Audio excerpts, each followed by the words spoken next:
John's world changed forever the day his wife Sarah gave birth to twins Emily and Edward. The anticipation had been building for months, but nothing could have prepared him for the overwhelming surge of emotions he felt when he first laid eyes on his children. The hospital room was filled with a sense of awe and wonder as the new parents cradled their tiny miracles. Holding two tiny hands, he felt his heart double in size. It was as if the universe had expanded to make room for the immense love he felt. Each tiny finger, each delicate feature seemed to hold a world of possibilities and dreams.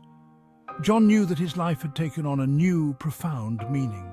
The early days were pure chaos, sleepless nights, double feedings, and endless diaper changes.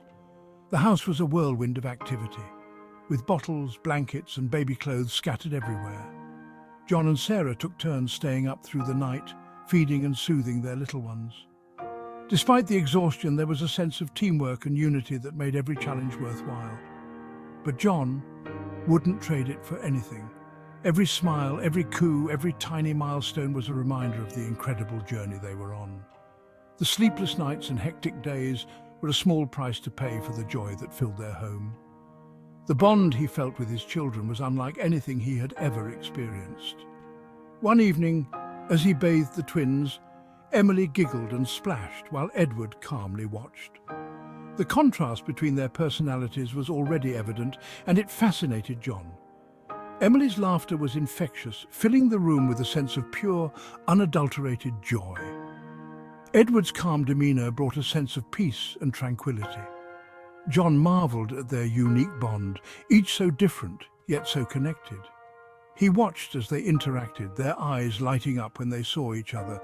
It was clear that they shared a special connection, one that would only grow stronger with time. The way they communicated without words, through gestures and expressions, was nothing short of magical. As they grew, John discovered their individual talents. Emily had a natural flair for creativity, her drawings bursting with colour and imagination. She would spend hours with her crayons and paper, lost in her own world of artistic expression. Edward, on the other hand, had a gift for music. His fingers danced across the keys of the piano, creating melodies that filled their home with harmony. Emily's artwork filled their home with colour and life, transforming their walls into a gallery of her creations. Each piece told a story, a glimpse into her vibrant mind. John and Sarah proudly displayed her drawings, cherishing the way they brought warmth and character to their home, while Edward's musical ear brought melodies to their everyday routines. His love for music was evident in the way he would hum tunes while playing, his face lighting up with each note.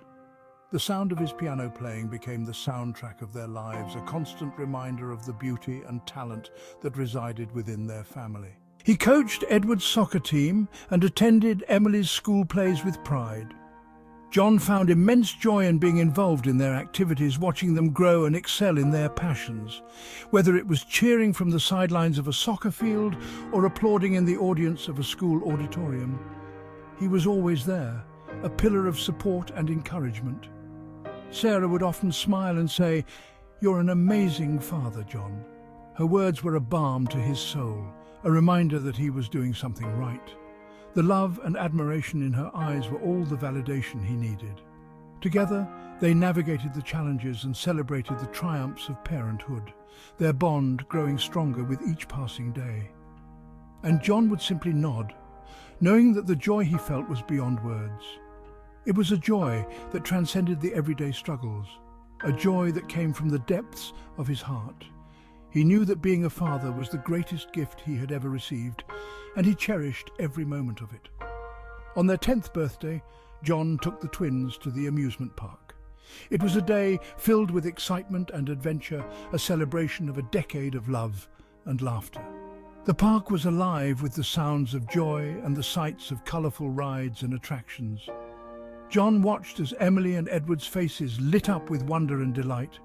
As they rode the Ferris wheel, the world below seemed to fade away. The higher they climbed, the more it felt like they were in their own little bubble, suspended in time. The view from the top was breathtaking, a panorama of the city that stretched out before them. It was a moment of pure magic, a memory that would be etched in their hearts forever. Edward turned to John and said, "Dad, we're lucky to have you." His words were simple, yet they carried a weight of gratitude and love. John felt a lump in his throat, his heart swelling with emotion. It was a moment of connection, a reminder of the deep bond they shared. Emily nodded in agreement, her eyes sparkling with love. John's eyes welled up.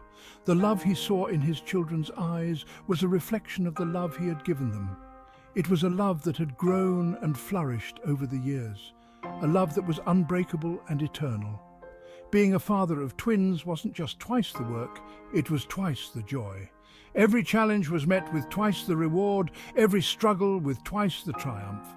The laughter, the hugs, the shared moments of joy, they were all doubled, creating a tapestry of memories that John would cherish forever.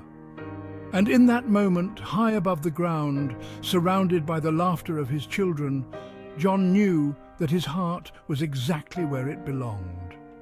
The journey of fatherhood had been filled with ups and downs, but it had also been the most rewarding experience of his life. He looked at Emily and Edward, their faces glowing with happiness, and he knew that he was the luckiest man in the world.